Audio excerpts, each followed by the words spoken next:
नमस्कार दोस्तों, मैं आपका दोस्त हंसराज। आप देख रहे हो हंसराज का सफ़र।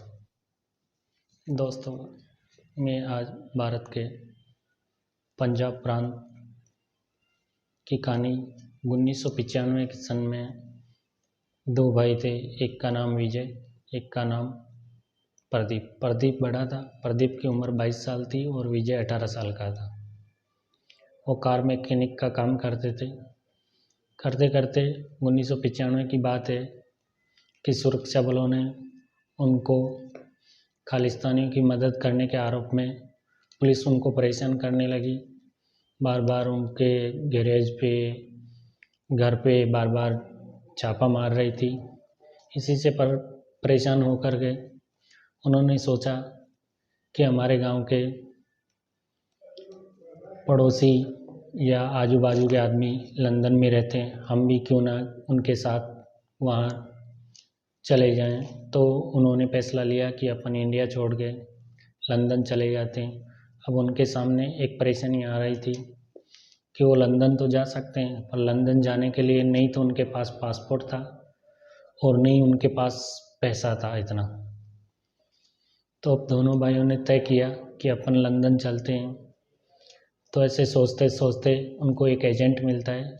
एजेंट मिलने के बाद में उनको कुछ पैसों में एजेंट ने कहा कि जो लगेज का सामान रखा जाता है उसमें बिठा के मैं आपको लंदन भेज सकता हूँ।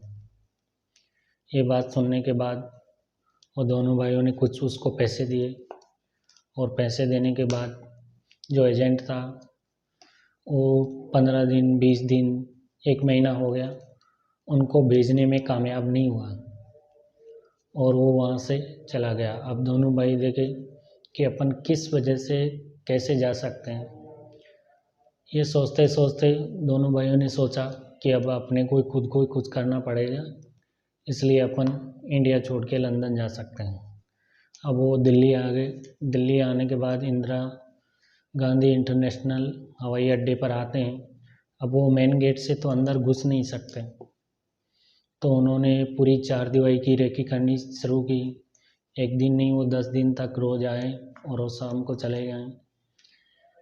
ऐसे करते करते उन्होंने सब छानबीन कर ली कि कहाँ सुरक्षा रहती है, कहाँ सुरक्षा नहीं रहती और कहाँ से लंदन के लिए फ़्लाइट लगती है और कौन से रनवे पे लगती है। ये सोच करके उन्होंने एक दिन निश्चित कर लिया 1995 और रात को 10 बजे जैसे ही लंदन जाने वाली फ़्लाइट पूरी रेडी हो जाती है और उड़ने के लिए तैयार थी, उसी टाइम में वो सोचते हैं धीरे धीरे जैसे प्लेन ऊंचाई पकड़ रहा था, जैसे जैसे ऑक्सीजन की कमी होती जा रही थी और प्लेन 4000 फीट की ऊंचाई पे उड़ान भर रहा था और -60 डिग्री तापमान हो चुका था। अब 10 घंटे का सफ़र करके लंदन में एक एयरपोर्ट पड़ता है, हीथ्रो नामा। वहाँ प्लेन लैंड कर जाता है और लैंड करने के बाद सबसे पहले वहाँ जो लगेज वाले होते हैं वो प्लेन के पास में आते हैं। प्लेन के पास में आने के बाद उन्हें सबसे पहले एक आवाज़ सुनाई देती है, कोई कर रहा हो। अचानक से वो देखते हैं कि ये क्या है, ये कहाँ से आवाज़ आ रही। उन्होंने जैसे ही लैंडिंग गियर की तरफ देखा तो एक आदमी दर्द से कर रहा था। जैसे आदमी को नीचे उतारा जाता है और उसको सबसे पहले देखा जाता है। देखने के बाद उनको लगता है कि ये आदमी जीना तो चाहता है, इसकी सांसें तो चल रही है, पर वो बर्फ़ की सिल्ली जैसा बना हुआ था, क्योंकि वहाँ पर -60 डिग्री के तापमान से वो गुजर के आए थे। तो सबसे पहले और वहाँ के एयरपोर्ट के अथॉरिटीज़, वहाँ के प्रशासन को सूचना दी जाती है।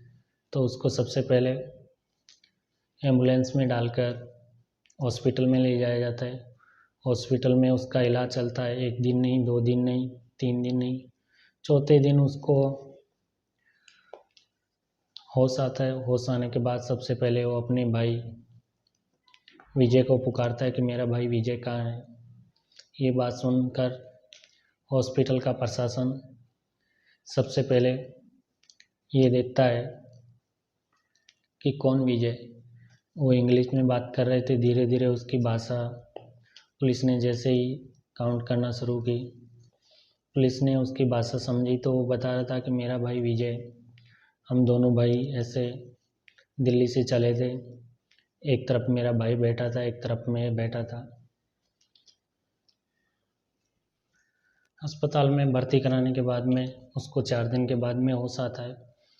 होश आने के बाद में वो बताता है कि मेरा छोटा भाई विजय कहाँ है। तो डॉक्टर भी इस बात को हैरान थे कि तुम्हारे अलावा वहाँ पर हमको कोई नहीं मिला। और डॉक्टर इस बात को भी सोच के परेशान थे कि -4000 फीट की ऊंचाई से -60 डिग्री का तापमान ये झेल करके कैसे जिंदा रह गया। हर आदमी इसी चीज़ से बहुत परेशान था। अब पुलिस विजय को ढूंढने और उसकी खोज में लग जाती है। अगले ही दिन वहाँ के एक इलाका पड़ता है टिच मोड़, वहाँ से पुलिस का फ़ोन आता है में कल मिली है, तो ये तो प्रदीप के भाई की नहीं है। तो ये फ़ोटो प्रदीप को दिखाई देती है। प्रदीप को दिखाने के बाद में प्रदीप बोलता है कि ये बॉडी, ये मेरा भाई है, ये बॉडी मेरे भाई की है। तो इतने में विजय की पोस्टमार्टम किया जाता है। पोस्टमार्टम में पता चलता है कि उसका भाई विजय फ्लाइट उड़ने के कुछ घंटों बाद ही ख़त्म हो गया था।